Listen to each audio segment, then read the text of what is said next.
Ayos lang, ano man ang bigat ng iyong pasan, lahat ng yan mapapagaan.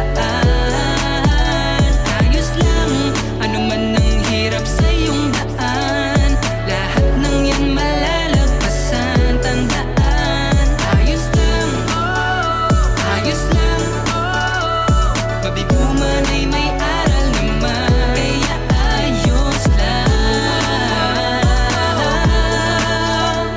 Mabigo man ay may aral naman, kaya ayos lang. Sa tingin mo na hindi mo kayang abutin mga minimiti mo, kay tagal mo makamit. Isipin mo kung bakit mo ginagawa, dahil sa mga dahilan kaya patuloy ka pa rin sa gusto mong makuha.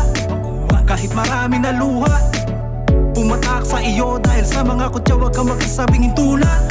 Di titigil ang hamon sa'yo hanggat kaya mo pang bumangon.